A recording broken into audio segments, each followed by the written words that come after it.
el tema 11, enfermedades del pericardio, ¿vale?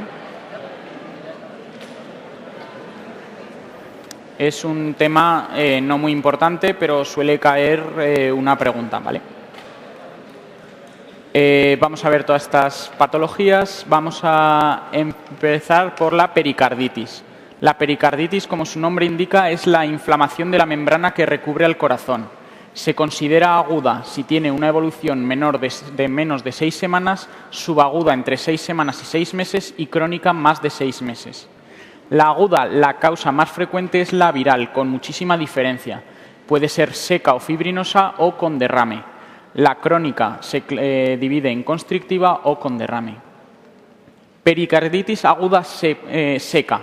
¿Qué clínica da? Da un dolor retroesternal irradiado a espalda y cuello que se diferencia del infarto porque no es opresivo, sino es punzante. Además, varía con la respiración y con los movimientos. Además, disminuye en la llamada posición mahometana, es decir, de cuclillas echado hacia adelante, ¿vale? El dolor del infarto no se modifica con la postura ni con la respiración, ¿vale? Además, podremos encontrarnos con que el paciente tiene disnea, fiebre y puede tener palpitaciones por episodios autolimitados de fibrilación auricular. ¿Cómo lo diagnosticaremos? Pues por la clínica fundamentalmente, por ese dolor torácico punzante que aumenta con la inspiración y disminuye con la flexión ventral del tronco, pero hay otros signos que nos pueden ayudar. A la auscultación podremos detectar un roce pericárdico que no siempre se escucha, pero si se escucha pues es bastante indicativo y si al ponerlo con la flexión ventral del tronco el paciente mejora. El electrocardiograma tiene 4 fases. Normalmente lo detectamos en esta primera fase. Hay una elevación del ST cóncava en forma de silla de montar y difusa que afecta a todas o a casi todas las derivaciones, salvo que en AVR y V1 es una concavidad es negativo el ST, ¿vale? El PR puede estar descendido y la T en el primer estadio es positiva. En un segundo estadio, conforme va avanzando la pericarditis, el ST se hace isoeléctrico y la T se aplana para posteriormente hacerse negativo y, por último, si se cura, vuelve el electro a la completa normalidad. La radiografía de tórax es completamente normal. Aquí vemos un electro que siempre nos lo tienen que dar con clínica, ¿vale? No nos pueden poner este electro porque aunque sí que la afectación es de todas las derivaciones prácticamente es cóncava en silla de montar, si nos hablan con este mismo electro de paciente de 60 años, fumador, dolor torácico, centro torácico opresivo, pensaremos en un infarto, ¿vale?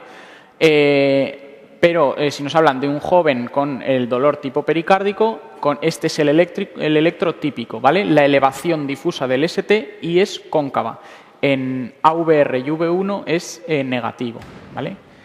La ecocardiografía normalmente no se suele hacer. Se hace para valorar complicaciones como la aparición de derrame o miocarditis.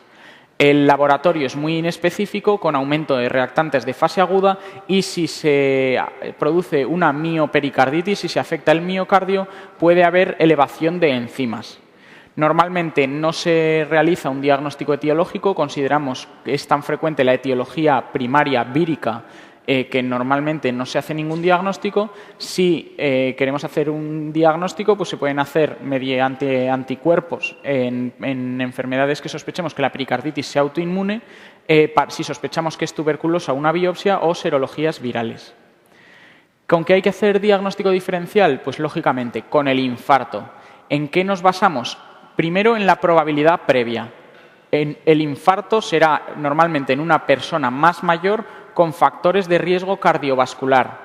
La pericarditis normalmente es un paciente con ausencia de factores de riesgo cardiovascular que previamente nos cuenta que ha tenido un cuadro catarral y que tiene febrícula previa al dolor torácico, a diferencia del infarto. En el infarto puede aparecer fiebre, pero tras aparecer el infarto, no previamente al infarto, ¿vale? Y la clínica. Es subjetiva, pero bastante indicativa.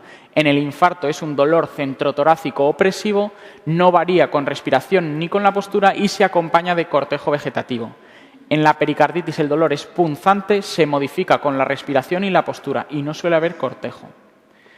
En el electrocardiograma, como hemos visto, en el infarto habrá elevación de ST en derivaciones anatómicamente concordantes con la afectación que estamos teniendo, mientras que en la pericarditis la elevación es difusa de casi todas las derivaciones y cóncava. Además, no suele haber alteraciones de la onda R ni aparición de onda Q a diferencia del infarto. Y los cambios en el electrocardiograma son mucho más lentos que en el infarto agudo de miocardio. De todas formas, si a pesar de la clínica, probabilidad previa y el electro siguen las dudas, sí que haremos un ecocardiograma. Si vemos que hay alteraciones de la contracción simétrica, descartamos pericarditis y pensamos que es un infarto con afectación de la zona que vemos que se mueve peor. ¿Cuál es el tratamiento de la pericarditis aguda? Etiológico. ¿Vale? Etiológico si lo conocemos. Como normalmente no lo conocemos, no haremos ningún tratamiento. Si es tuberculosa, pues daremos el tratamiento de la pericarditis tuberculosa. Normalmente el tratamiento es sintomático. ¿Cómo? Pues con reposo en cama para no hacer esfuerzos que empeoren el pronóstico de la pericarditis, dando antiinflamatorios de elección aspirina o indometacina a dosis altas durante 2-4 semanas y con esto ya suele remitir los síntomas y remitir el cuadro. No deben usarse corticoides de inicio. Solo se utilizarán si el paciente tiene muchas recidivas de pericarditis o son refractarios, los síntomas son refractarios a aspirina o indometacina. En ese caso se podrán usar corticoides, siempre y cuando hayamos descartado previamente pericarditis tuberculosa o purulenta, que los corticoides empeorarían el cuadro. Contraindicados los anticoagulantes. ¿Por qué? Porque ese líquido pericárdico seroso, si damos anticoagulantes, se puede transformar en líquido hemático, dando un hemopericardio que tiene mucha tendencia hacia la fibrosis y hacia el taponamiento, ¿vale? Si a pesar del tratamiento con antiinflamatorios ha persistido, hemos usado corticoides, ha persistido, podemos hacer una pericardiectomía o previamente podemos tratar el tratamiento con colchicina, ¿vale? Si con colchicina no funciona, ya directamente una pericardiectomía para evitar que se reproduzca esta pericarditis. La clínica de la pericarditis aguda con derrame es una pericarditis aguda que normalmente empieza siendo seca y poco a poco se va depositando líquido entre las hojas parietal y visceral del pericardio. La clínica es igual que la de la pericarditis seca, lo que varía es la exploración. Es menos frecuente que haya roce porque el líquido impide que se produzca este roce y podemos, si es muy importante el derrame, el signo de Ewart, que es raro de todas formas porque normalmente se diagnostica antes de que llegue a tanta severidad el derrame pericárdico, que hay una matidez a la palpación subescapular. En el electrocardiograma no suelen verse los cambios evolutivos que veíamos en la pericarditis aguda seca porque interfiere el líquido ese, hace que no se detecten bien las derivaciones eléctricas y por eso hay una disminución de voltajes. También hay una alternancia en el electrocardiograma porque el eje eléctrico varía con cada latido. Por eso, porque el líquido se va desplazando hacia las zonas donde tiene más espacio. Entonces hay una alternancia eléctrica, ¿vale?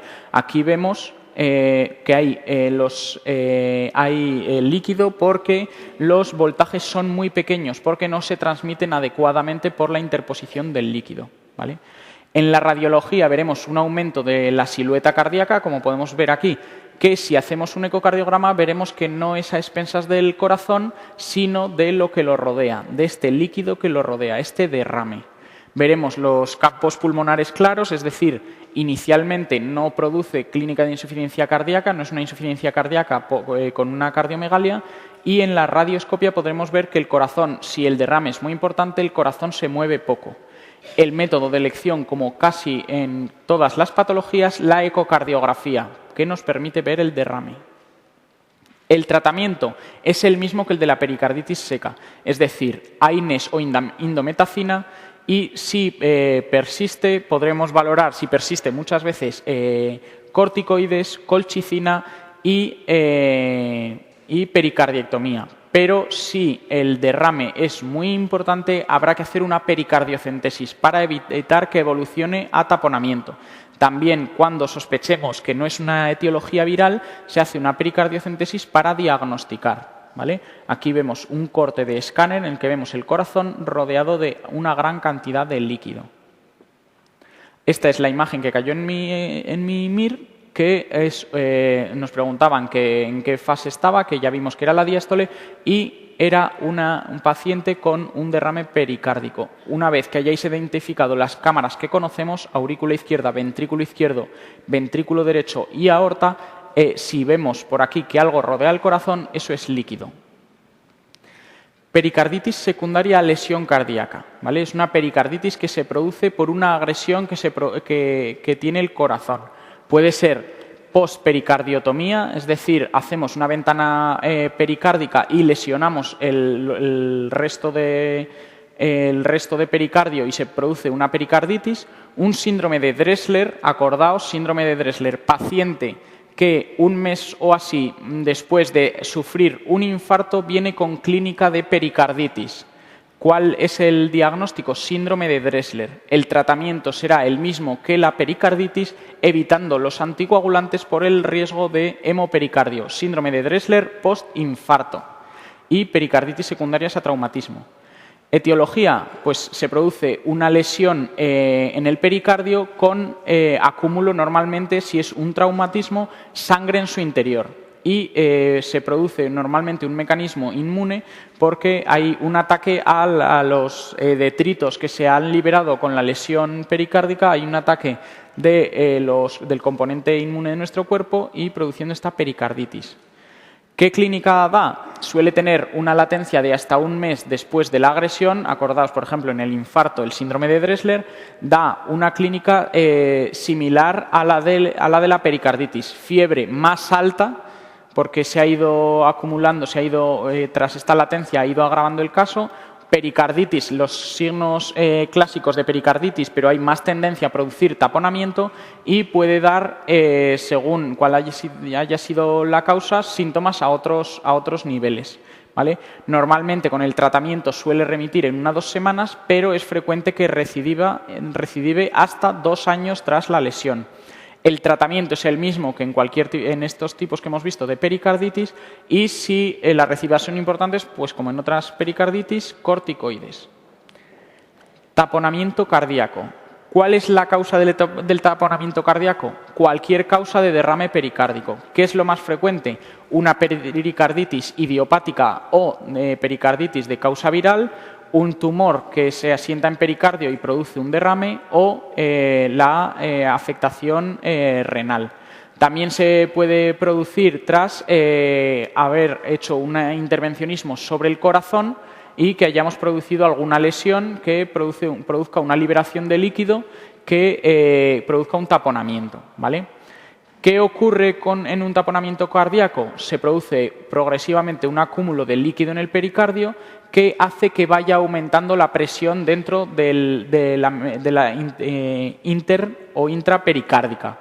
Cuando la presión en el pericardio supera a la presión del ventrículo derecho, que es una cámara con baja presión, impide el llenado diastólico. ¿Qué pasa en ese momento? Habrá un bajo gasto cardíaco con hipotensión y congestión sistémica.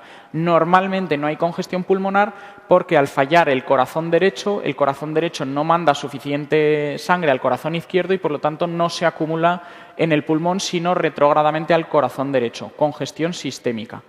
La clínica es de insuficiencia cardíaca derecha y la tríada clásica es hipotensión, por esa compresión del corazón, presión venosa alta porque el corazón es incapaz de aceptar la sangre que le está llegando porque está comprimido y además si hacemos una radioscopia veremos que el corazón no solo el miocardio digamos es pequeño porque está comprimido por el pericardio y quieto y además los tonos cardíacos serán apagados por la interposición de líquido.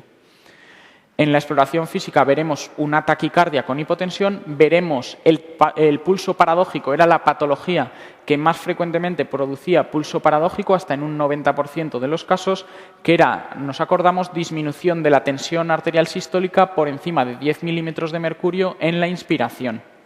Los ruidos cardíacos son apagados por la interposición de líquidos y en el pulso venoso veríamos ese seno X rápido y prominente porque ocurre al mismo tiempo que la sístole ventricular. Entonces, en la sístole ventricular el ventrículo se comprime, disminuye su tamaño y el líquido que está comprimiendo a la aurícula va hacia esa zona, liberándose muy rápidamente la presión en la aurícula, permitiendo la relajación de la aurícula derecha y, por lo tanto, este seno X rápido y prominente. El seno I está borrado o es pequeño porque, a diferencia de la pericarditis constrictiva, la dificultad al llenado ventricular ocurre desde el principio. En la pericarditis constrictiva lo que pasa, no hay nada que comprima al corazón, hay una coraza que impide que se expanda. Por lo tanto, el llenado inicial será rápido porque la cavidad ventricular en la pericarditis constrictiva es normal. Sin embargo, aquí sí que hay algo que presiona e impide que el ventrículo se llene adecuadamente, ¿vale? En el electrocardiograma, por la interposición del líquido, veremos esa disminución de voltaje y alternancia eléctrica.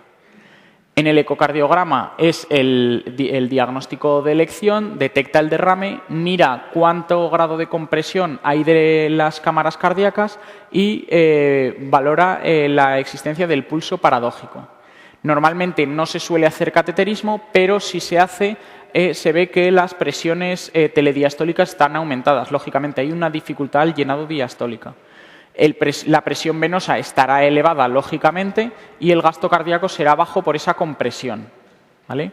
Aquí vemos una cardiomegalia, aquí simplemente podemos ver que el corazón es muy grande, pero si hacemos un ecocardio vemos aurícula izquierda, ventrículo izquierdo, aorta, ventrículo derecho y aquí líquido que rodea al corazón. El tratamiento, estabilización, inicialmente habrá que hacer una estabilización. ¿Cómo lo conseguiremos? Aumentando aún más la presión venosa central. Infundiremos líquidos intravenosos a alto flujo para que la presión intracardíaca venza a esa presión extracardíaca. Así conseguiremos temporalmente evitar el colapso de las cámaras derechas.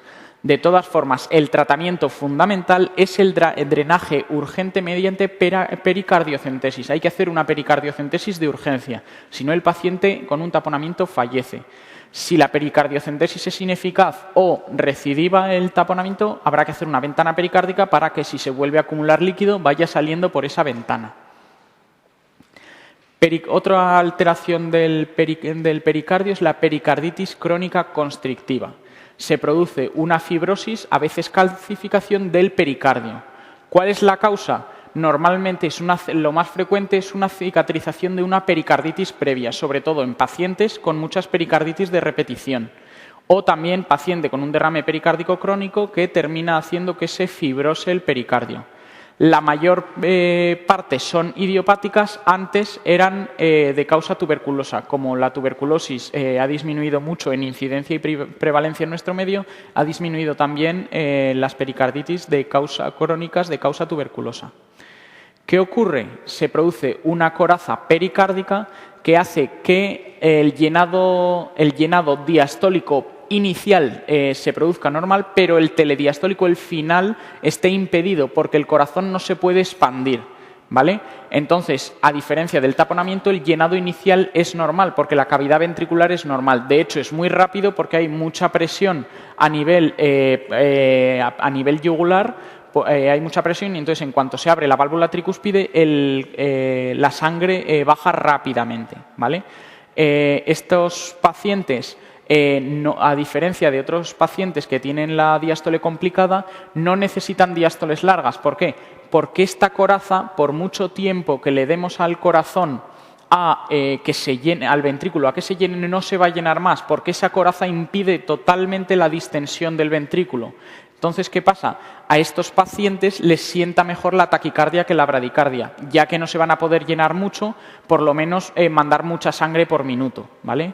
A base de aumentar la frecuencia cardíaca. La clínica final es de bajo gasto cardíaco, hipotensión y congestión pulmonar y sistémica. La clínica es similar a la insuficiencia cardíaca congestiva y disnea, pero es rarísimo el edema agudo de pulmón porque el flujo cardíaco es pequeño. Y normalmente, como en estas patologías, es más llamativo los signos de insuficiencia cardíaca derecha que los de insuficiencia cardíaca izquierda. ¿Qué auscultaremos? Taquicardia. Se intenta adaptar para aumentar el gasto cardíaco mediante taquicardia. Un tercer ruido por hiperaflujo. Por hiperaflujo de sangre, aunque no toda pueda entrar en el ventrículo, y lo que se oye el knock pericárdico, que es cuando el pericardio adquiere su máxima distensibilidad, es como si tiramos del cuero, como si cogemos cuero y tiramos, es como un sonido así, ¿vale?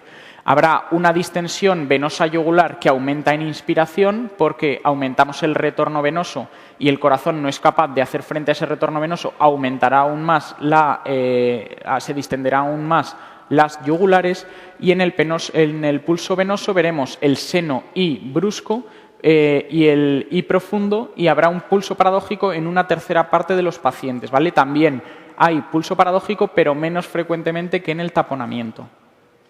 En el electrocardiograma, como en estas patologías, veremos un bajo voltaje porque el corazón no se puede mover mucho, y alteraciones de la repolarización. Hasta en una tercera parte de los pacientes con pericarditis crónica se produce una irritación de la aurícula que además termina dilatándose para a expensas de intentar vencer esa presión tan grande, dando lugar a una fibrilación auricular. En la radiografía de tórax podemos no ver nada o podemos observar cómo el pericardio está calcificado. Podemos ver una imagen de calcio rodeando al corazón, ¿vale? Esto ocurre hasta en una mitad de los casos. En la ecocardiografía veremos que el pericardio está engrosado, podremos ver que está calcificado con un tamaño ventricular normal, porque lo que está afectado es el pericardio, no el miocardio, simplemente que el pericardio impide que se expanda el ventrículo, y una dilatación auricular por eso, por intentar, a base de haber intentado vencer esa presión, intentar llenar de líquido ese ventrículo, termina dilatándose, ¿vale? Si no lo hemos diagnosticado, pues se puede hacer, que normalmente se diagnostica directamente con otras pruebas, se puede hacer un TAC como en este caso, que vemos un engrosamiento pericárdico, o una resonancia magnética nuclear. Vemos una calcificación o engrosamiento del pericardio. Normalmente no hace falta, pero lógicamente son pruebas mejores, pues lo detectan mejor. En el cateterismo, ¿qué veremos? Las presiones diastólicas estarán muy elevadas porque es muy difícil llenar los ventrículos, que además, como están muy limitados en los dos, las presiones telediastólicas se igualarán en ambos ventrículos, cuando lo normal en un corazón normal es que la presión telediastólica sea mayor en el ventrículo izquierdo. Aquí, como está muy comprimido, pues ninguno de los dos alcanza su presión, ninguno de los dos alcanza su llenado normal, y los dos entonces alcanzan la presión telediastólica máxima y por lo tanto se iguala. Además se ve este fenómeno de deep plateau, que es un aumento brusco de la presión en la diástole, que es cuando se alcanza el máximo de distensión. Como hemos dicho, no necesitan diástoles largas porque aunque alarguemos la diástole no vamos a mejorar el llenado y por lo tanto mejora el gasto cardíaco en taquicardia. La presión de en la aurícula derecha veremos que hay un seno I profundo, ¿vale? ¿Con qué habrá que hacer diagnóstico diferencial? Pues como en todas estas patologías que afectan al corazón derecho, se puede hacer diagnóstico diferencial con cirrosis, porque da ascitis, hepatomegalia, etc. ¿En qué se diferencia? En que la cirrosis tiene la presión venosa yugular normal. Hay ascitis y hepatomegalia por causa hepática. Aquí es por causa cardíaca. Por eso hay aumento de la presión venosa yugular. Además, hay insuficiencia cardíaca congestiva. Hay que hacer diagnóstico con una insuficiencia cardíaca congestiva con disfunción diastólica, con una miocardiopatía restrictiva que también impide el llenado diastólico, o en una estenosis tricuspidea que lógicamente también impide el llenado diastólico al estar estenosado el orificio, el llenado del ventrículo derecho. En el taponamiento, ¿en qué se diferencia? Ya lo hemos dicho. En el taponamiento, en los dos el seno X es profundo, en la pericarditis constrictiva el seno Y es profundo, mientras que en el taponamiento el seno Y está borrado. Por esto que hemos dicho, en el taponamiento hay una presión intrínseca hacia el corazón que impide el llenado ventricular, por lo tanto el seno Y borrado. Aquí no, el llenado ventricular inicial se hace muy rápido por esa alta presión que hay. Así se diferencia. Esto es pericarditis constrictiva, las dos en forma de W, mientras que en el taponamiento solo el seno X. ¿Qué tratamiento tiene? La pericardiectomía. Al ser el pericardio extracardíaco no hace falta circulación extracorpórea, ¿vale? La mortalidad es de un 10%, no es nada desdeñable y aumenta cuanto más tardemos en diagnosticarla. Por lo tanto, habrá que hacer un diagnóstico y un tratamiento precoz, ¿vale? Otra patología, el derrame pericárdico crónico. En este caso, la primera posibilidad a considerar es tuberculosis, porque el derrame pericárdico crónico no es frecuente, ¿vale? La tuberculosis tampoco, pero bueno, está repuntando, últimamente está repuntando, pero el derrame pericárdico crónico no es frecuente y su causa más frecuente es la tuberculosis.